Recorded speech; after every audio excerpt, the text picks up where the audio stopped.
안녕하세요. 장인어른을 늘 추억하며 사는 50대 남자입니다. 저는 이번 주말 저희 아이들과 오랜만에 낙지찜을 먹으러 외식을 나갔었습니다. 아이들도 저도 참 좋아하는 요리였는데 한동안은 입에 대지도 못했거든요. 보기만 해도 돌아가신 장인어른 생각에 가슴이 먹먹해져서요. 장인어른도 우리와 마찬가지로 낙지찜을 참 좋아하셨으니까요. 그날 전 어느덧 다 큰 아이들과 술도 한 잔 곁들이며 오래도록 장인어른을 추억했습니다. 장인어른에 대한 이야기를 많이 해서인지 한동안 제 지난 과거에 대한 기억이 오랜만에 한가득 떠오르더라고요. 너무도 감사한, 또한 너무나도 아프기도 했던 제 과거에 대한 이야기 지금부터 시작해 보겠습니다. 저희 부모님은 동네에서 소문난 인고 부부셨어요.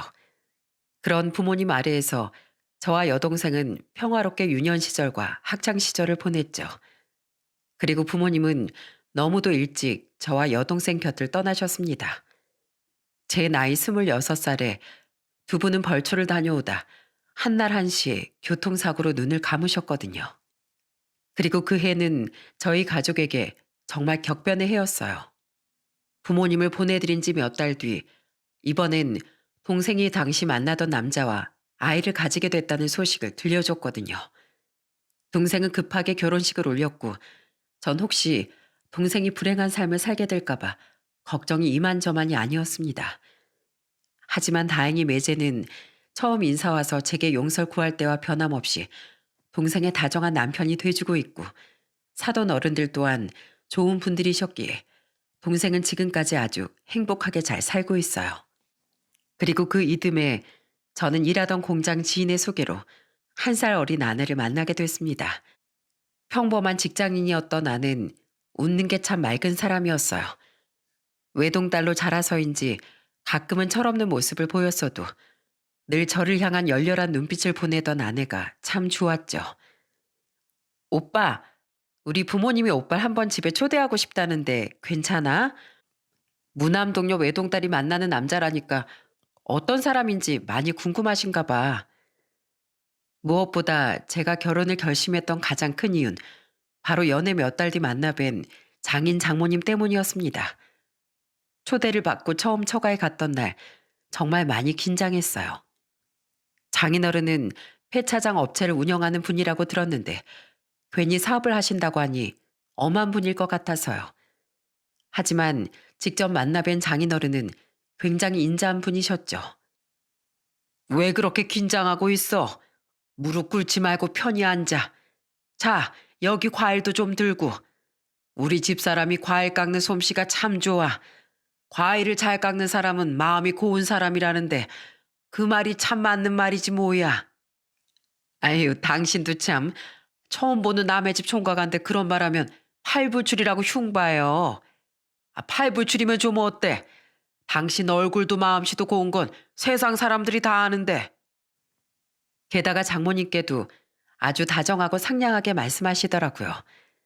금술 좋은 두 분의 모습이 생전 저희 부모님을 떠올리게 해 갑자기 저도 모르게 눈물이 났습니다. 그리고 그런 제 모습에 당황한 두 분께 전 부모님이 돌아가셨다는 말씀을 드리게 됐죠. 고아라고 싫어하실까 싶어 내심 걱정했는데 장인어른은 그런 절 너른 품으로 안아주시더군요. 그런 아픔이 있었구먼. 젊은 사람 마음이 아주 찢어졌겠어. 그런데 그 와중에 동생도 잘 시집 보내고 참 속이 단단한 청년이야. 장하네 장해. 자네가 나중에 우리 가족이 되려고 그러나 왜 이렇게 자네를 보는데 내 자식 들여다보듯 마음이 아린지 모르겠어. 그러게요. 태거나 엄마 밥 먹고 싶으면 언제든 부담 없이 놀러와. 우리 소라랑 꼭 끝까지 잘 만나서 태건이 네가 우리 품으로 와주면 참 좋겠구나. 부모를 보면 자식의 미래도 보인다고 하지 않습니까? 이런 분들 아래서 자란 사람과라면 저도 다정하고 행복한 가정을 지켜갈 수 있을 것 같았어요. 그래서 만난 지 1년째 되는 날 아내에게 청혼을 했고 그렇게 전 나이 28의 끝자락에 한 가정의 남편이 되었죠. 결혼한 지 1년 뒤 딸을 낳은 우린 이듬해 듬직한 아들 쌍둥이까지 품에 안아볼 수 있었습니다. 혼자였다가 순식간에 가족이 불어나니 제 행복도 배에 배가 됐어요. 아이를 좋아하던 장인 장모님은 저희가 손주들을 데려갈 때마다 좋아서 어쩔 줄을 모르셨습니다. 박서방, 자넨 우리 집안 복덩이야. 우리 집사람 건강 문제만 아니었다면 우리도 아이 둘은 더 낳고 싶었는데 그 아쉬움을 자네랑 우리 딸이 풀어주는구만. 하지만 일을 그만두고 아이를 연달아 셋이나 낳은 것이 아내에겐 큰 스트레스로 다가왔던 모양이었어요. 육아로 인한 스트레스를 참지 못한 아내는 애들이 보는데도 아랑곳하지 않고 히스테리와 짜증을 부려대곤 했죠.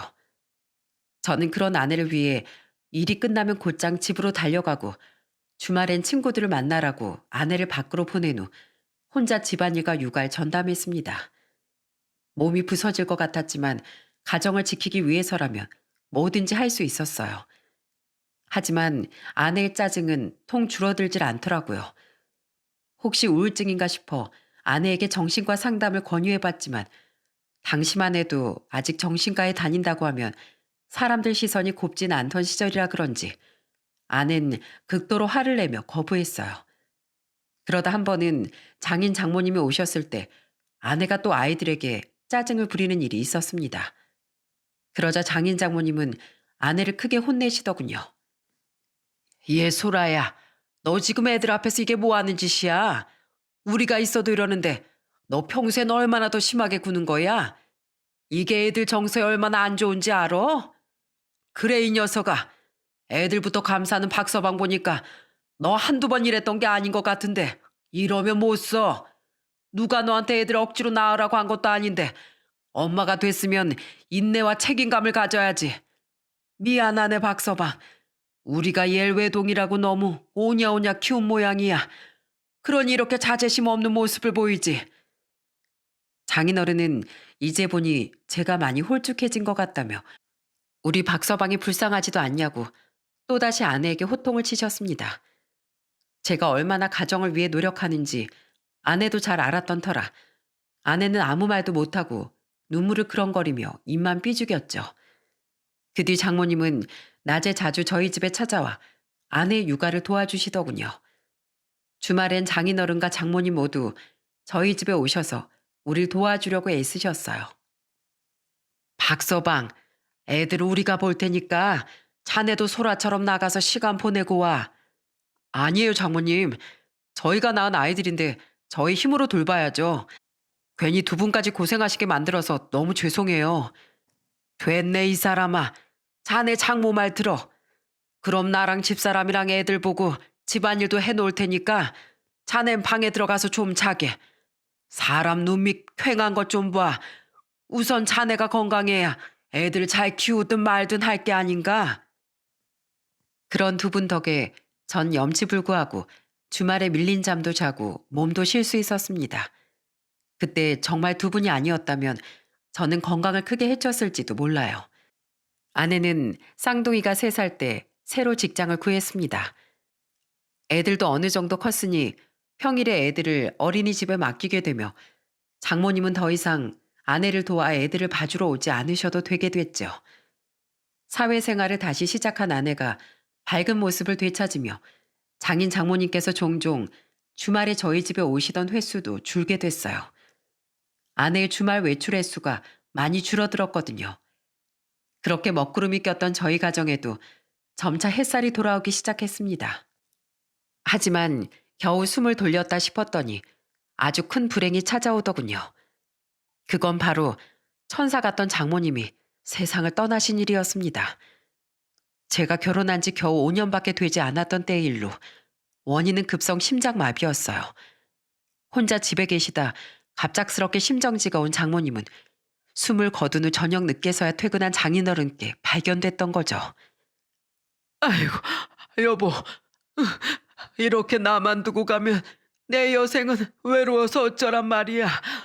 당신 없는 세상에 내가 살아있을 이유가 뭐가 있다고. 제발 나도 데려가, 여보. 너무 갑작스런 비극에 가족 모두 슬픔에 빠졌습니다. 특히 장인어른의 충격은 이루 말할 수가 없었죠. 자주 찾아뵙고 전화를 드릴 때마다 장인어른은 우울한 모습을 보이셨어요. 날이 갈수록 말라가고 끼니도 잘 챙겨 드시지 않는 모습에 걱정이 이만저만이 아니었죠. 결국 장모님이 돌아가신 지 얼마 되지 않아 저는 아내와 장인어른과 상의 후 장인어른을 모시기로 결정했습니다. 마음 같아선 곧장 그러고 싶었지만 그럼 아내 회사는 괜찮아도 제 직장이 집과 너무 멀어져 잠시 고민을 했던 거예요. 저희가 살던 집으로 모시려고 해도 장모님의 흔적이 가득한 집을 장인어른께서 떠나고 싶지 않아 하셨거든요. 하지만 장인어른이 그런 상태이신 마당에 더 이상 제 출퇴근 거리 따윈 중요하지 않았죠. 고맙네 박서방. 장인하고 같이 사는 일이 사위한텐 절대 쉽지 않았을 텐데 내가 자네에게 너무 큰 부담을 지우는 건 아닌지 모르겠어. 그게 무슨 말씀이세요? 오히려 진즉 이랬어야 했는데 너무 늦어서 제가 죄송하죠. 장인어른, 전 장인어른 장모님이 제 두 번째 부모님이라고 여기면서 살았습니다. 제가 앞으로 꼭 장인어른 잘 모실 테니까 이제 밥도 잘 챙겨 드시고 같이 많이 웃으면서 살아요. 그 뒤 장인어른의 기운을 차리게 해드리기 위해 전 무수히 노력하며 살았습니다. 장인어른과 시간을 보내고자 못 두던 바둑을 배우기도 했고 생전 장모님께서 잘하시던 장인어른이 좋아하는 낙지찜, 바지락 된장찌개 등의 요리법을 찾아 배우기도 했죠. 그러다 보니 요리 솜씨도 늘고 음식 취향도 장인어른과 비슷해지기도 했어요. 아빠, 또 할아버지한테 바둑 졌어요? 누나, 아빠 또 저녁 식사 4개에서 졌어. 오늘 요리 당번도 아빠야. 휴, 장인어른께 정말 못 당하겠네요. 이거 매번 지기만 하니 통 장인어른 음식을 맛볼 기회가 없네요. 허허, 어른을 놀리면 못 써. 자네가 나한테 한 번씩 일부러 져주는 거 알고 있네. 오늘은 내가 저녁을 차림세. 마침 아까 퇴근길에 낙지가 실해 보여서 시장에서 좀 사왔거든. 얘들아, 오늘은 이 할애비가 낙지찜 해주마. 다행히 장인어른은 그런 제 노력과 손주들의 재롱을 보며 점차 밝은 모습을 되찾으셨습니다. 종종 장모님께 해주곤 하셨다며 장인어른 또한 가끔 음식을 하셨는데 특히 제가 만들던 것과는 비교도 되지 않게 낙지찜을 잘하셨어요. 그리 맵지도 않아 저희 애들도 어릴 때부터 장인어른의 낙지찜을 잘 먹었죠. 자신은 요리엔 소질이 없다며 통 음식을 하지 않던 아낸 두 남자 덕에 자신만 편하다며 참 좋아하더라고요. 그리고 장인어른 폐차장의 직원이 둘이나 그만뒀던 그 시기에 저는 다니던 공장을 그만두고 장인어른의 폐차장에서 함께 일을 하기 시작했습니다. 사위인 자네가 함께 일해준다면 그것만큼 든든한 일이 없을 것 같네. 자네 직장도 지금 집에서 너무 멀어서 출퇴근길에 고생하지 않았나? 하는 장인어른의 말씀을 듣고 말이죠. 직장이 가까워지고 함께 일하는 사장님이 제가 좋아해 맞이하는 장인어른이니 직장 출근하는 일이 전과는 비교도 되지 않게 즐겁더라고요.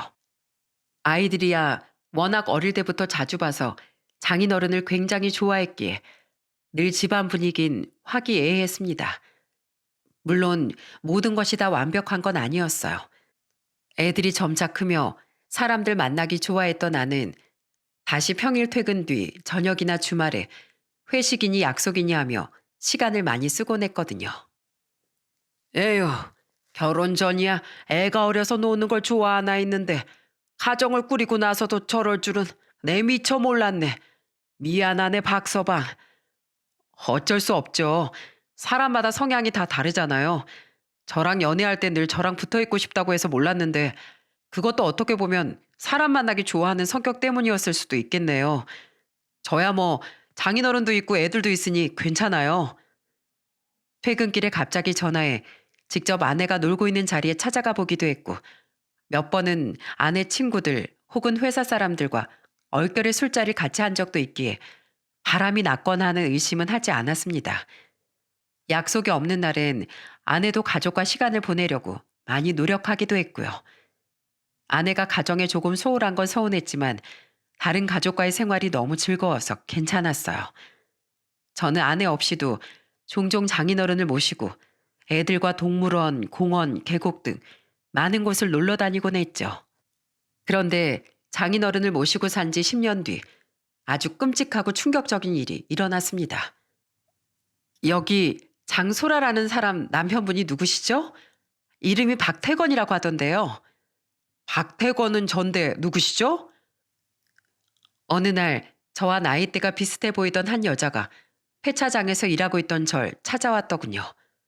그리고 그 여잔 제게 웬 사진들을 건네며 보라고 하더라고요. 어리둥절한 채 그 사진들을 훑어보던 전 금세 경악을 하고 말았습니다. 이건 분명 제 아내인데 근데 옆에 이 남자 누구죠? 그 사진들의 주인공은 두 사람이었어요. 바로 제 아내와 정체 모를 남자였죠. 사진 속 두 사람은 다정히 스킨십을 하고 있거나 기혼자가 다른 사람과 절대 들어가선 안 될 곳으로 사이좋게 들어가는 장면 등등 충격적인 장면을 연출하고 있었습니다. 즉, 그 사진들은 아내 외도 현장을 담은 증거들이었던 거예요. 그리고 더욱 경악스럽게도 그 여잔 사진 속 남자가 바로 아내의 직장 동료인 자신의 남편이라고 말하더군요. 그 말을 들으니 어렴풋이 기억이 나는 것도 같았습니다. 서너 번 들리게 된 아내의 회사 회식 자리에서 늘 아내의 주변에 앉아있던 그 남자의 얼굴이 말이죠. 남편 행동이 하도 수상해서 제가 사람을 써서 뒤를 좀 캐봤어요. 근데 이것들이 회사에서 하라는 일을 안 하고 글쎄 눈이 맞아서 외도질을 하고 있었더라고요. 그것도 무려 2년씩이나요. 2년이요? 예, 제가 아주 비싼 돈 들여서 정확히 알아낸 정보예요. 이것들은 의심을 피해가려고 절대 출장이냐는 핑계로 외박도 않고 무조건 꼬박꼬박 집은 들어가면서 평일 저녁이나 주말에 하루씩 만나댔더라고요. 그 여자의 말에 머리가 아찔해졌습니다. 아내는 정말로 약속이 많았을지언정 친구들과 여행을 간다던가 하는 일은 애들이 아주 어렸을 때 빼고는 없었거든요. 그럼 최근 2년 동안의 약속은 거의 그놈을 만나는 일이었던가 싶어 배신감이 밀려왔어요. 그리고 그 여잔 제게 분노에 찬 얼굴로 이렇게 말하곤 돌아갔죠. 전 이 길로 이 연놈들 회사 가서 다 뒤집어 엎을 거예요. 여기 사진이랑 나머지 증거들도 놓고 갈 테니까 그쪽은 이걸로 이혼하든 말든 알아서 선택하세요. 무슨 일인가 싶어 어느새 옆으로 다가와 듣고 있던 장인어른은 사진을 들여다보다 뒷목을 붙잡으시더군요. 전 놀라서 얼른 장인어른을 부축했죠.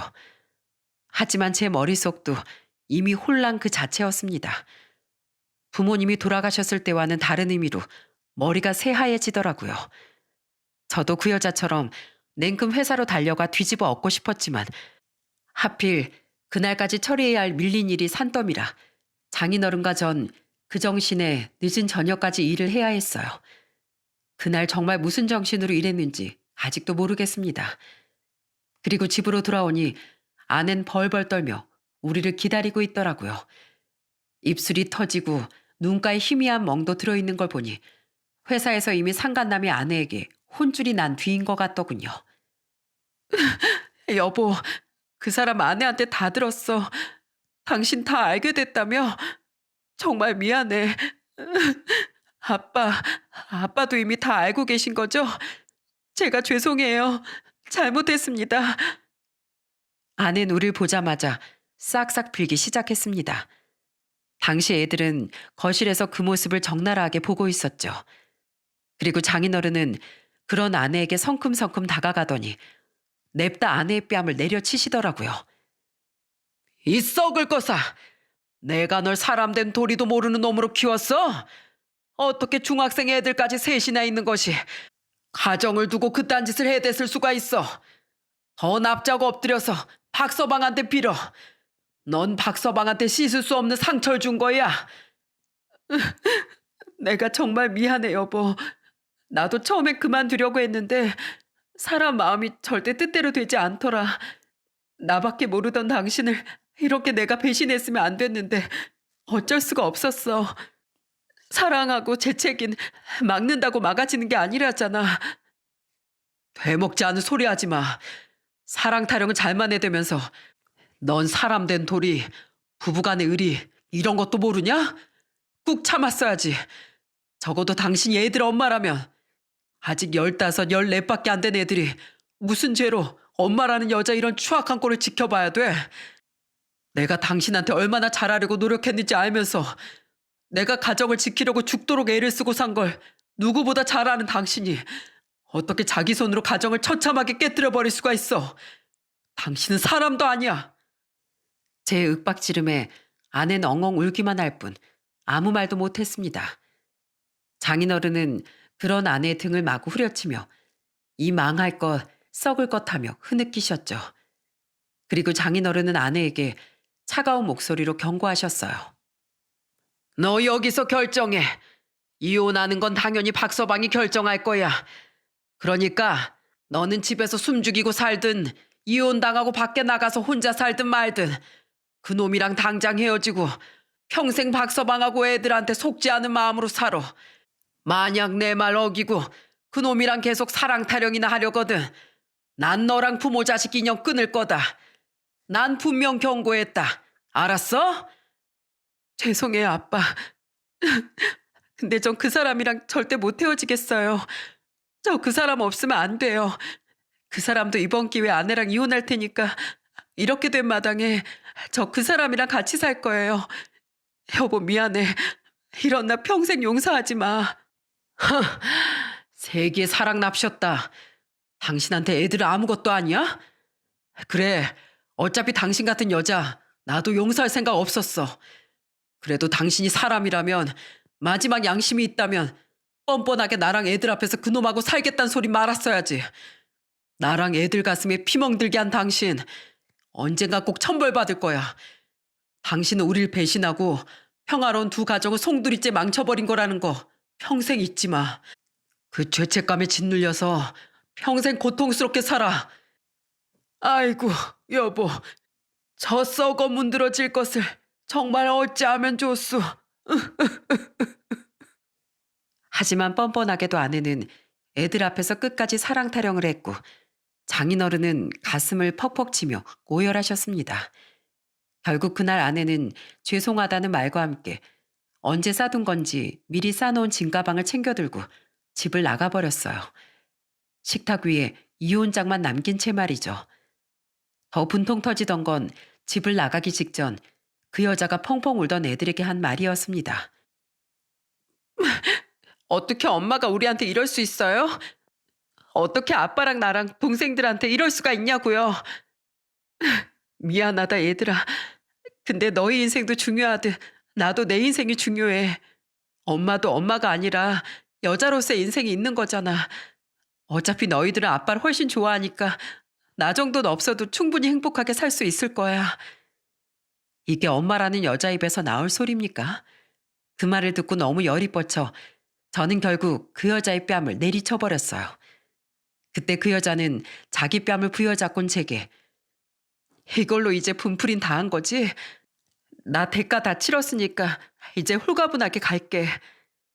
하는 기야말 소리 늘어놓곤 집을 나가버린 거죠.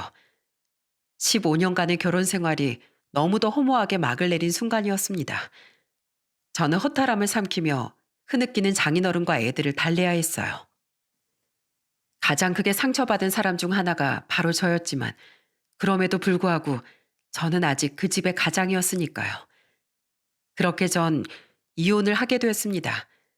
어떻게든 두 연놈에게 대가를 더 치르게 해주고 싶어 위자료 청구 소송을 걸며 알게 된 바론 그들은 회사 근처에 작은 원룸을 얻어 이미 살림을 차렸더라고요. 그 망신을 당하고서도 회사를 그만두지 않고서요.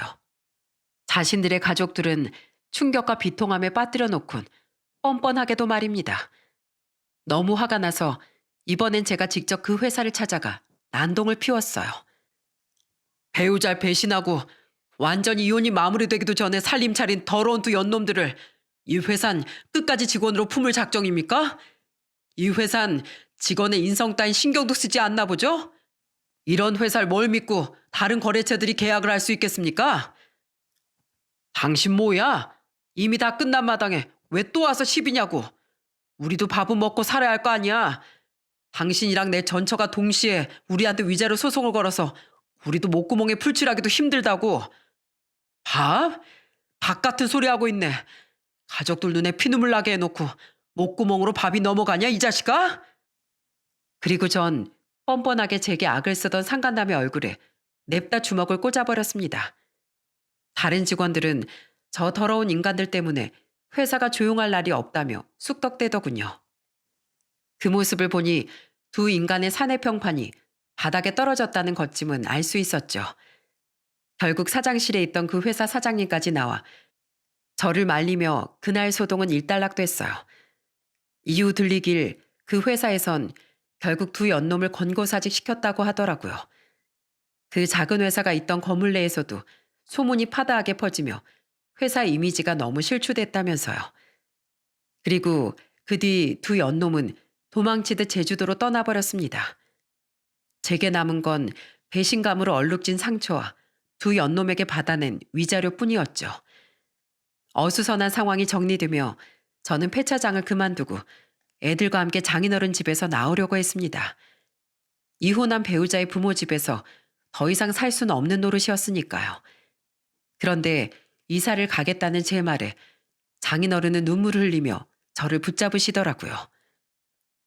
박서방, 아내 보내고 딸까지 가족 다 버리고 도망간 마당에 자네랑 우리 손주들까지 없으면 내가 어떻게 사나.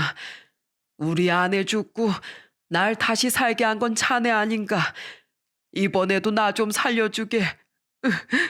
제발 날 버리지 마. 더 이상 장인 사위관계가 아니면 어떤가. 자네 날 아버지라고 생각한다며.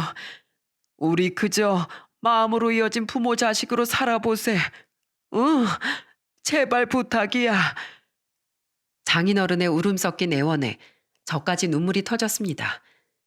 방 밖에서 듣고 있었는지 거실에선 아이들이 훌쩍거리는 소리가 들려오더라고요. 결국 저는 고민 끝에 도망간 아내 대신 평생 장인어른을 모시고 살겠다고 다짐했어요. 장인어른의 말씀에 마음이 약해진 것도 있었지만 무엇보다 말이 장인어른이지 장인어른은 제게 아버지와도 같은 분이셨기에 저도 장인어른과 헤어지기 싫었거든요. 그렇게 우린 조금 희한한 형태의 가족이 되어 다시 살아가기 시작했죠. 장인어른, 저 일 다녀오겠습니다. 한주야, 기훈이, 기찬이 좀 깨워라. 할아버지 아침 차리실 동안 퍼질러 자지만 말고 옆에서 도우라고 해. 대학생이나 된 것들이 할아버지 밥을 직접 차려드리지 못할 망정 저렇게 자고 있으면 쓰나. 쟤네 어제 선배들한테 불려가서 술 진탕 마시고 늦게 들어왔잖아요. 안 그래도 할아버지 밥은 제가 챙겨드리려고 했으니까 걱정 마세요, 아빠. 저도 오늘은 강의가 없는 날이에요. 그래, 박서방. 우리 쌍둥이들이 매일 저러나? 평소엔 한주랑 돌아가면서 할아버지 어깨 주물러줘. 다 컸다고 직접 밥도 차려줘. 얼마나 착한데 그래? 내가 차리든 애들이 차리든 우린 알아서 할 테니까 자넨 출근이나 조심히 하게. 내가 몸이 이래서 자네에게 일을 떠맡긴 것 같아 미안하네. 에이, 폐차장이 장인어른 거기도 하지만 제 직장이기도 하거든요. 운동 거르지 마시고 푹 쉬고 계세요. 저 진짜 갑니다. 전처에게 배신당한 상처는 제게도 장인어른과 애들 가슴에도 크게 자리 잡았지만 그래도 우린 서로의 마음을 어루만지며 굳세게 이겨냈습니다. 처음엔 분명 전처의 빈자리가 존재하긴 했습니다. 그래도 워낙 가정 참여도가 낮았던 사람이다 보니 그런 빈자리는 금방 메꿔지더라고요. 열심히 공부한 새 아인 대학에도 진학했고 늘 붙어 다니던 쌍둥이 아들은 심지어 같은 대학 같은 과에 입학하더군요. 그리고 그쯤 장인어른께서 대장암 투병을 시작하며 폐차장은 제가 거의 도맡게 됐죠. 그래도 수술과 항암을 잘 이겨내신 덕에 장인어른은 점차 다시 건강을 회복해 가셨습니다. 항암이 끝난 뒤엔 예후가 좋아 추적 검사와 내시경만 받으며 지내실 정도로요. 그렇게 암이라는 고비를 무사히 넘기나 싶었는데 결국 장인어른은 쌍둥이가 23살이던 해 재발 판정을 받고 말았어요. 이번엔 이기였던 전과 다르게 상황이 좋지 않네요. 암이 이미 주변 장기로까지 전부 퍼진 심각한 상황입니다. 의사는 우리에게 장인어른은 치료를 해도 희망이 크게 없는 상황이라고 말하더군요. 그야말로 청천벽력이었죠. 저는 장인어른을 시설이 좋은 요양병원을 알아봐 입원시킬 수밖에 없었습니다. 시한부 판정을 받은 장인어른께 고통을 줄이고 조금이라도 생명을 늘리려는 치료가 필요한 상황이었으니까요. 애들도 부지런히 장인어른 문병을 갔지만 저는 폐차장을 최대한 직원들에게 맡긴 채 매일같이 장인어른을 찾아뵀어요. 그리고 날이 갈수록 말라가는 장인어른의 손을 잡고 늘 죄송하다며 흐느끼곤 했죠. 장인어른, 죄송합니다. 제가 더 신경 썼어야 했는데 제가 너무 부족한 사위라서 장인어른이 이렇게 될 때까지 몰랐던 거예요. 아닐세.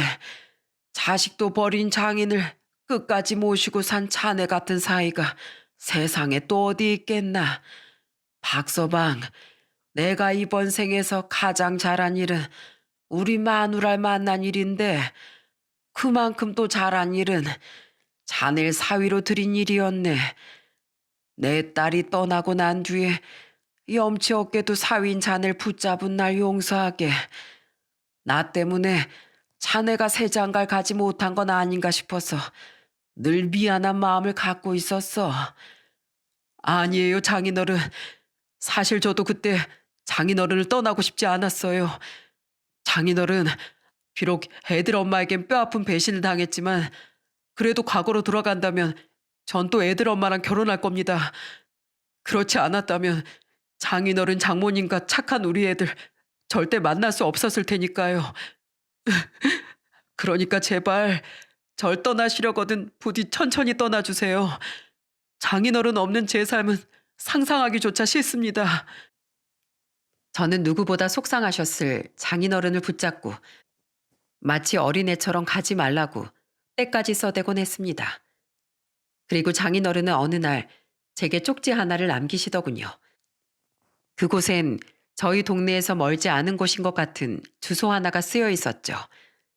장인어른은 어리둥절해 하는 제게 웃으며 이렇게 말씀하셨어요. 내가 죽거든 여기로 가보게나 박서봐. 내 장례가 끝난 이후에 말이야. 꼭 가봐. 거기에 내가 박서방 자네한테 남기는 마지막 선물이 있어. 마지막이라뇨, 장인어른. 왜 그런 말씀을 하세요? 그땐 선물이라는 말보다 마지막이라는 그 말이 너무 슬퍼 눈물이 멈추지 않았습니다. 당시 장인어른은 언제 돌아가셔도 이상하지 않을 정도로 쇠약해진 상태셨거든요. 그렇게 2주 뒤 장인어른은 누구보다 아끼던 손주들과 제가 지켜보는 앞에서 조용히 숨을 거두셨죠. 장인어른의 암이 재발한 후 고작 4개월 만에 슬픈 이별이었어요. 할아버지, 이제 하늘에 가선 아프시지 마세요. 장인어른, 그동안 진심으로 감사했습니다. 그렇게 전처가 떠난 지 9년 만에 두 번째 아버지를 잃게 됐습니다. 그리고 치르게 된 장인어른의 장례식장에서 저는 철천지 왼수를 다시 만나게 됐어요. 장인어른 아프다고 위독하시다고 그렇게 연락할 땐 한 번도 안 왔으면서 여기 무슨 염치로 왔어? 내가 뭐 당신 보러 온 줄 알아? 아빠 가시는 길에 큰 소리 내지 마. 딸이 아빠 장례식장 온 게 뭐 어때서? 그건 바로 전처였습니다. 아무리 연락해도 끝까지 장인어른을 찾아오지 않았던 인간이 그래도 장례식엔 참석했더라고요. 아이들은 그런 자기 엄마를 죽일 듯이 노려보고 친척들도 다 수군댔지만 못 본 새 더 뻔뻔해진 그 여잔 신경도 쓰지 않더군요. 오히려 보란 듯이 이젠 남편이 된 상간남과 그 사이에서 새로 낳았다던 어린 딸과 다정하게 통화까지 해댔죠. 그리고 장례 이틀째가 되던 날 저는 전처가 왜 이제야 모습을 드러낸 건지에 대한 이유를 알 수 있었습니다. 다들 여기 좀 와봐. 생전 우리 형님이 날 통해서 유언장을 남기셨어. 형님 친구분들이 증인도 섰고 절차 모두 끝마친 법적 효력이 있는 유언장이야. 장인어른과 나이 차이가 많이 나던 사촌 동생분은 직업이 변호사였습니다. 그리고 장인어른은 바로 그 사촌 동생 분께 유언장을 남기신 거였어요. 그분은 유언장 공개를 할 테니 전처에게도 꼭 장례식장에 참석하라고 연락하셨다고 하더군요. 전처는 바로 장인어른의 유산을 노리고 찾아왔던 겁니다. 그리고 유언장의 내용을 모두 들은 전처는 벌떡 일어나 시뻘개진 얼굴로 난리를 치기 시작했어요. 뭐예요? 아니, 내가 자식인데 왜 난 유산의 20%만 주고 피 한 방울 안 섞인 사위한테 나머지 전부 남기겠다는 건데요? 이런 게 어디 있어요? 난 인정 못해요. 이거 그 유류분 반환 청구 소송인가로 내 목 더 돌려받을 수 있지 않아요? 저 이거 소송 걸 거예요. 아빠 딸은 나라고요. 엄마가 사람이야? 양심 있으면 어떻게 아빠한테 할아버지 유산까지 더 뜯어갈 생각을 해? 누나 말이 맞아. 엄마가 할아버지한테 대체 뭘 해드렸는데 할아버지 모시고 암투병 하실 때 간병까지 도맡아 한 건 바로 우리 아빠인데. 시끄러워. 이것들이 어디서 건방지게 엄마한테 말대꾸야? 그런 전철을 보며 아이들은 화를 냈고 자리에 있던 친척들 또한 인상을 찌푸리며 나무랐습니다.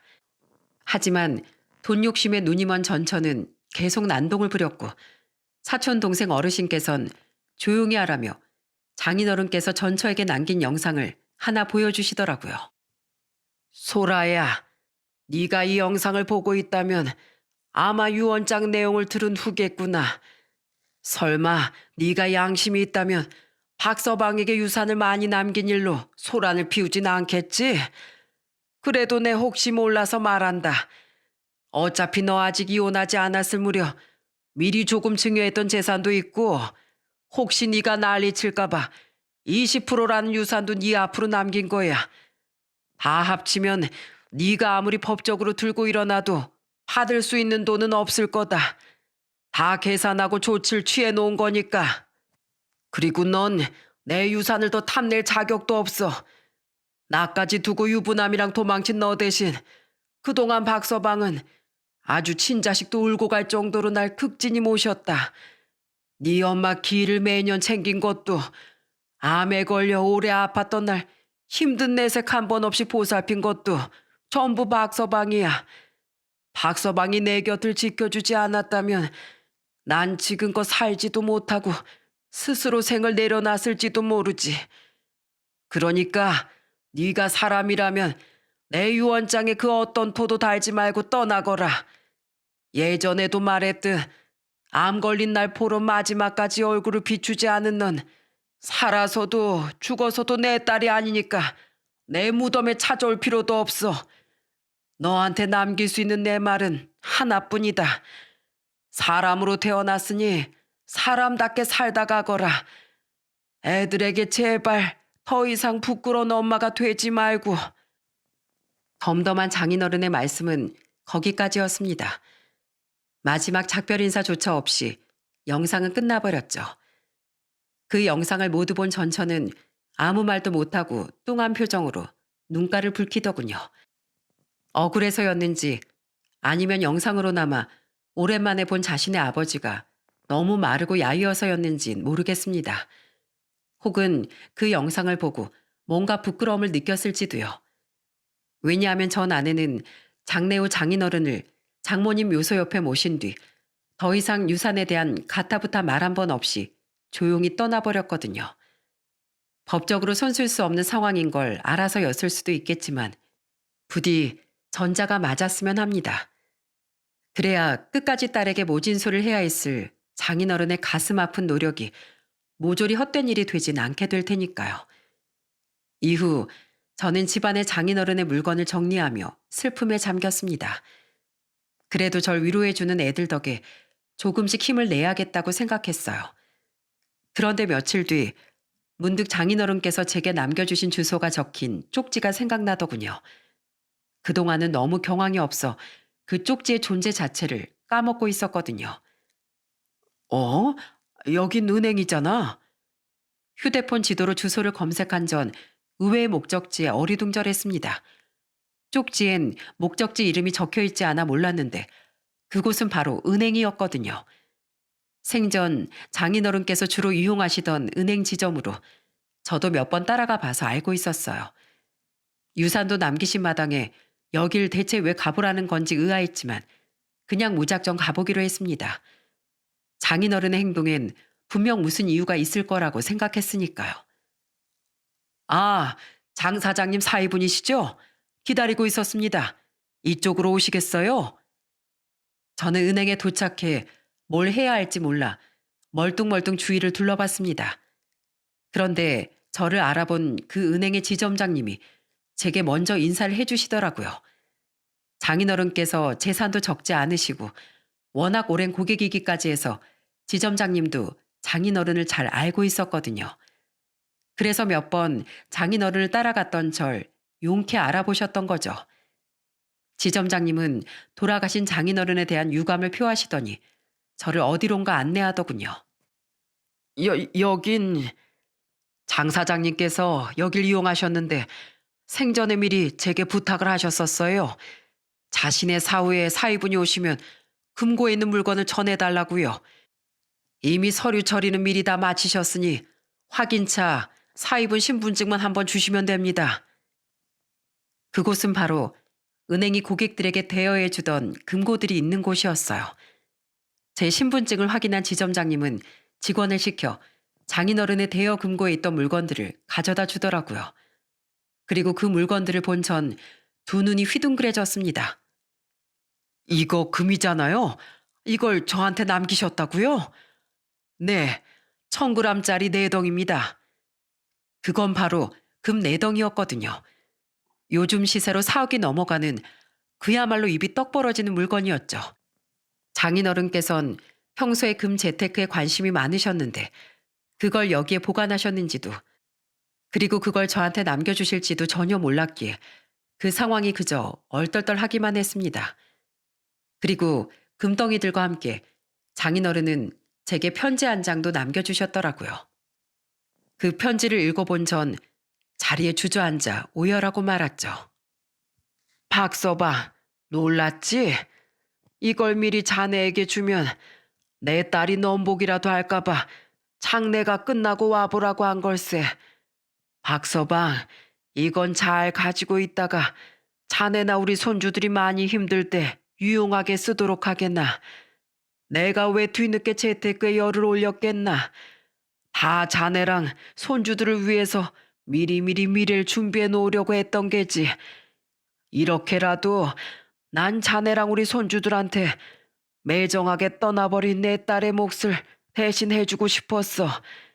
박서방, 자네가 나한테 좋은 사이가 돼줬던 만큼 나도 자네와 손주들에게 좋은 장인, 좋은 할아버지가 돼줬는지 잘 모르겠구만. 최선을 다해보긴 했지만 말이야. 죽을 때가 되니 왜 이렇게 후회되는 일만 많은지 모르겠어. 그래도 생애 끝에선 지금 확인할 수 있는 건 자네와 우리 손주들을 만나서 내가 아주 많이 행복했다는 거네. 그동안 참 고마웠어, 박서방. 그리고 마지막으로 쑥스러워서 차마 해보지 못했던 말을 이렇게 편지에 남아 적어볼까 하네.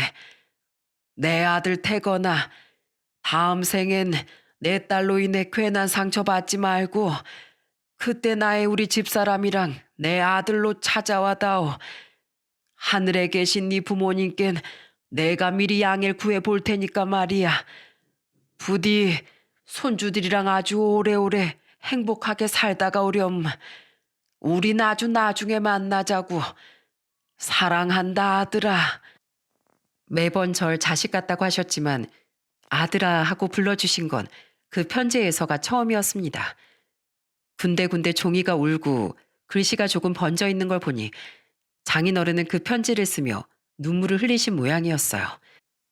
그 눈물 자국과 아들 태거나 하는 글자를 읽는 순간부터 쉴 새 없이 눈물이 볼을 타고 흘렀죠.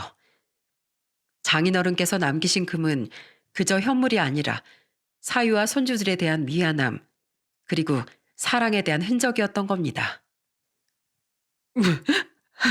꼭 애들하고 행복하게 살게요, 장인어른. 장인어른은 우리에게 최고의 장인이자 할아버지셨어요. 그러니까 장인어른, 더 이상 제 전처 때문에 저에게 죄책감 느끼지 마시고 이젠 하늘에서 장모님과 행복하게 사세요. 하늘에서 저희 부모님 만나서 양해 구하시면 다음에 꼭 제 진짜 아버지로 태어나 주시는 겁니다. 아셨죠? 저도 많이 사랑합니다, 장인어른. 아니, 아버지.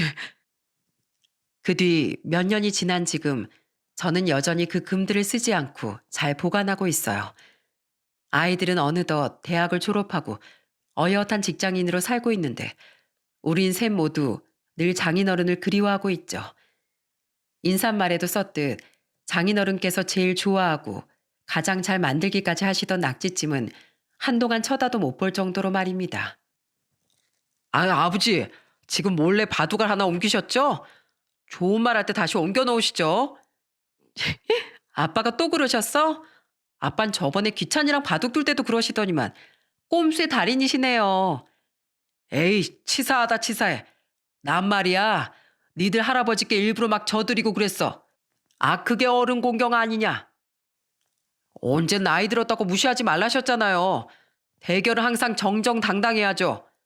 아싸, 이겼다. 그래도 우린 슬픔을 많이 회복하고 일상으로 돌아왔습니다. 저는 장인어른의 폐차장을 이어받아 운영하고 있고 과거 장인어른과 두던 바둑을 이젠 새 아이와 두며 시간을 보내곤 해요.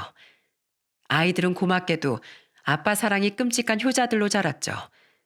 어느덧 20대 후반이 된 애들을 보면 이렇게 자연스레 세월이 흘러가는 거구나 싶은 생각이 들더라고요.